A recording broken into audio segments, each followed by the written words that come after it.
അനന്തപുരി ഒരുങ്ങിക്കഴിഞ്ഞു. നാളെ ആറ്റുകാൽ പൊങ്കാലയാണ്. വിവിധ സ്ഥലങ്ങളിൽ നിന്നുള്ള ഭക്തജനങ്ങളുടെ ഒഴുക്കാണ് ഇവിടെ നടക്കുന്നത്. നമുക്ക് ഇവിടുത്തെ വിശേഷങ്ങൾ നേരിൽ കാണാം, ചോദിച്ചറിയാം. ഒരുപാട് നാളായിട്ട് വരുന്നോ പൊങ്കാലയ്ക്കായിട്ട്? ഒരു 10-40 വർഷം കൊണ്ടേ വരും. ദൈവം ഇതെല്ലാം സാധിച്ചു തന്നിട്ടുണ്ട്, ആഗ്രഹങ്ങളെല്ലാം. എന്താ പറഞ്ഞാലും സാധിച്ചു തരുമമ്മ, എന്ത് പറഞ്ഞാലും. വയ്യാഴികൾ മാത്രത്തിലേ ഉള്ളൂ ചില കുറവ്, ബാക്കിയുള്ള കാര്യങ്ങളെല്ലാം നടന്നോണ്ട് വരുവാ. ഇപ്പൊ വരും. അടുത്ത പ്രാവശ്യം എന്തോന്ന് അറിയത്തില്ല, അല്ലാതെ ഒരു കുഴപ്പമില്ല. സന്തോഷമായിട്ട് പോകുന്നുണ്ട്. 2-3 ദിവസത്തേക്ക് മുമ്പേ വരും. വന്ന് തൊഴുത് ഇവിടെ കിടന്നുറങ്ങി പൊങ്കാല കഴിഞ്ഞേ പോകും. എവിടുന്നാ വരുന്നത്? ഓച്ചിറ അമ്പലത്തിനേറ്റവും അടുത്ത്. എപ്പോഴാ വന്നത്? ഞങ്ങളെ മെനഞ്ഞാന്ന് വന്നു. ഉറക്കവും എല്ലാം ഇവിടെ തന്നെ തന്നെ. ബാത്റൂം മറ്റുള്ള സൗകര്യങ്ങളൊക്കെ ഓക്കെയാണോ? അതൊക്കെ ഇവിടെ പാർത്താക്ഷിച്ച് തരും. ആധാരം എല്ലാം ഉണ്ട്. ഈ വർഷം അമ്മയോട് പ്രത്യേകിച്ച് എന്തെങ്കിലും വഴിപാടുണ്ടോ? വഴിപാട് പിന്നെ ഞങ്ങൾ സ്ഥിരമായിട്ട് വരുന്നവരല്ലേ, അന്നേരം അമ്മ പ്രത്യേകം പരിഹാരം ഉണ്ട്.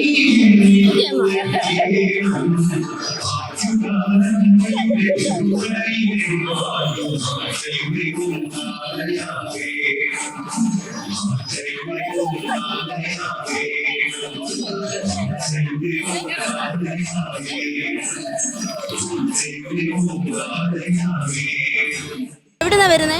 മാവേലിക്കര. കുറച്ച് ദിവസമായിട്ട് മുന്നേ വന്നോ അതോ രാവിലെ വന്നു? ദിവസം മുന്നേ വന്ന്. പിന്നെ നഗരസഭ എല്ലാ സൗകര്യങ്ങളും ചെയ്തു തരുന്നുണ്ടോ? ഉണ്ട്, എല്ലാ സൗകര്യങ്ങളും ചെയ്തിട്ടുണ്ട്. ബാത്റൂം സൗകര്യം, വെള്ളം എല്ലാം ഉണ്ട്. എല്ലാം ഉണ്ട്. ഇതുവരെ കുഴപ്പമൊന്നുമില്ല. ഈ പ്രാവശ്യം അമ്മയ്ക്ക് വേണ്ടി എന്താ സ്പെഷ്യലായിട്ട് ഉണ്ടാക്കുന്നത്? സ്പെഷ്യലായിട്ട് ഞങ്ങൾ പൊങ്കാല വെള്ളച്ചോറ് ഉണ്ടാക്കുന്നുണ്ട്. അതേ ഉണ്ടാകുന്നുള്ളൂ. ഞങ്ങൾ എല്ലാവരും ഇടുന്നുണ്ട്. ഞങ്ങളുടെ ബന്ധുക്കളെല്ലാം വരുന്നുണ്ട്. ഒരുമിച്ചാണ് പൊങ്കാല ഇടുന്നത്. എല്ലാ വർഷവും വരുന്നതാണ്. 10-20 വർഷം കൊണ്ട് തുടർച്ചയായിട്ട് വരുന്നുണ്ട്. ഈ വർഷത്തെ പൊങ്കാലയ്ക്ക് എന്തെങ്കിലും പ്രത്യേകതകളുണ്ടോ? ഈ വർഷത്തെ അങ്ങനെ എല്ലാ വർഷവും ഒരുമിച്ച് ഇടുന്നുണ്ട്. പ്രത്യേകമൊന്നുമില്ല. ഏത് ആഗ്രഹം ദേവി സാധിച്ചു തരും. തിരക്ക് കൂടുതലായിട്ട് എന്തെങ്കിലും തോന്നുന്നു? ഈ പ്രാവശ്യം തിരക്ക് കൂടുതലുണ്ട്. ഞങ്ങൾ 2-3 ദിവസം മുമ്പ് വരുമ്പോൾ ഇത്രയും തിരക്കില്ലായിരുന്നു. അന്നേ പൊങ്കാല എല്ലാം അടുപ്പെല്ലാം പിടിച്ചേക്കുമായിരുന്നു.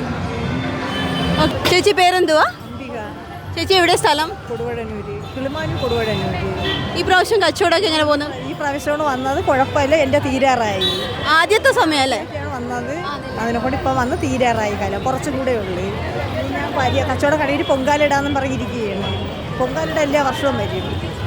എല്ലാ വർഷവും പൊങ്കാല ഇടാൻ വരുന്നുണ്ട്. എല്ലാ വർഷവും പൊങ്കാല ഇടുന്നത്, അതിനോടൊപ്പം ഇന്ന് കച്ചവടം. പൊങ്കാലയുടെ എല്ലാ വർഷം വരും. ഇപ്പം കലം വയ്ക്കാനായിട്ട് വന്ന് ഇനി വിട്ട് തീർന്ന് കലം കൊടുത്ത് തീർന്നിട്ട് ഞാൻ പൊങ്കാല ഇട്ടിട്ടേ പോകും. ഈ വർഷം അതിന് കുറച്ചുകൂടെ സ്പെഷ്യൽ ആയിട്ടുള്ള ഒരു ദിവസമാണല്ലേ, ഈ വർഷമാണല്ലേ? ഞാൻ ഒറ്റയ്ക്കേ ഉള്ളൂ. ഒറ്റയ്ക്ക് വന്ന് കലം തീർന്നു. ഇനി കുറച്ചേ ഉള്ളൂ. ഓക്കെ. ഈ പ്രാവശ്യം എന്തൊക്കെ വിഭവങ്ങളാണ് അമ്മയ്ക്ക് വേണ്ടി ഉണ്ടാക്കുന്നത്? ഞാൻ പൊങ്കാല മാത്രമേ ഇടുള്ളൂ. ഉറക്കം 3 ദിവസത്തോളം ഉറക്കം ഒഴുകി നിൽക്കണോണ്ട് പൊങ്കാല മാത്രമേ ഇടുന്നുള്ളൂ. കച്ചവടമൊക്കെ എന്തായാലും നന്നായിട്ട് പോകുന്നുണ്ടല്ലോ, കുഴപ്പമില്ലല്ലോ? നന്നായി പോയി. ഇനി കുറച്ചേ ഉള്ളൂ എനിക്ക്. ശരി ചേച്ചി, താങ്ക് യു. എവിടുന്നാ വരുന്നേ? ഞാൻ തൃശ്ശൂർ ജില്ലയിൽ തൃശ്ശൂർ അത്താണി എന്ന് പറയും. എന്നാ വന്നത്? ഇന്നലെ വൈകിട്ട് വന്നു. പേരെന്താ ചേച്ചിയുടെ? രജിത. എല്ലാ വർഷവും വരാറുണ്ടോ? എല്ലാ വർഷവും വരാറുണ്ട്. കഴിഞ്ഞ കൊല്ലം മാത്രം വരാൻ പറ്റിയില്ല, അമ്മ മരിച്ച കാരണം വന്നില്ല. എല്ലാ കൊല്ലം വരാറുണ്ട്. ഈ പ്രാവശ്യത്തെ പൊങ്കാലയ്ക്ക് എന്തെങ്കിലും പ്രത്യേകത തോന്നുന്നുണ്ടോ?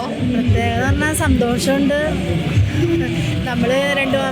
നമ്മുടെ ആഗ്രഹങ്ങൾ സാധിക്കുമ്പോഴാണ് അമ്മേനെ ഒരു സന്തോഷം. പിന്നെ നമുക്ക് പറ്റാവുന്ന പോലെ നമുക്ക് പൊങ്കാല വെക്കാന്ന് ദൈവത്തിന് അമ്മയോട് നമ്മൾ പറഞ്ഞിട്ടുണ്ട്. ആഗ്രഹിക്കുന്ന സാധിച്ചു തന്നിട്ടുണ്ടല്ലേ അപ്പൊ അമ്മ? സാധിച്ചു തന്നിട്ടുണ്ട്. ഈ പ്രാവശ്യത്തെ പൊങ്കാലയ്ക്ക് എന്തെങ്കിലും വഴിപാടായിട്ട് നേർച്ച എന്തെങ്കിലും ഉണ്ടോ? ഉണ്ട്. എല്ലാ ആഗ്രഹങ്ങളും അമ്മ സാധിച്ചു തരട്ടെ. തീർച്ചയായിട്ടും. പൊങ്കാലയ്ക്ക് ഇനി മണിക്കൂറുകൾ മാത്രം. 1 വർഷത്തെ കാത്തിരിപ്പാണ് നാളെ സഫലമാകുന്നത്. നാളത്തെ വിശേഷങ്ങളുമായി നമുക്ക് വീണ്ടും കാണാം. ക്യാമറമാൻ അഭിജിത്തിനോടൊപ്പം reporter Athulya. Brought you by Kerala AIDS control society. HIV AIDS സംബന്ധമായ സംശയങ്ങൾക്ക് 1097 എന്ന 24 മണിക്കൂറും പ്രവർത്തിക്കുന്ന ടോൾ ഫ്രീ നമ്പറിലേക്ക് വിളിക്കുക. വാട്സാപ്പിലും ഫേസ്ബുക്കിലും ഒക്കെ സ്റ്റാറ്റസ് അപ്ഡേറ്റ് ചെയ്യാറുണ്ടല്ലോ. HIV സ്റ്റാറ്റസോ HIV പിടിപെടാനുള്ള സാഹചര്യങ്ങളിൽ കൂടി അറിഞ്ഞോ അറിയാതെയോ കടന്നു പോയിട്ടുണ്ടാവാം. എന്ത് തന്നെയായാലും മുൻകൂട്ടി പരിശോധിച്ച് HIV സ്റ്റാറ്റസ് അറിയൂ. സൗജന്യ HIV പരിശോധനയും കൗൺസിലിങ്ങും ആരോഗ്യ കേന്ദ്രങ്ങളിൽ പ്രവർത്തിക്കുന്ന ICTC അഥവാ ജ്യോതിസ് കേന്ദ്രങ്ങളെ സമീപിക്കുക. നിങ്ങളുടെ സ്റ്റാറ്റസ് എന്തായാലും വിവരങ്ങൾ രഹസ്യമായി സൂക്ഷിക്കുന്നതായിരിക്കും.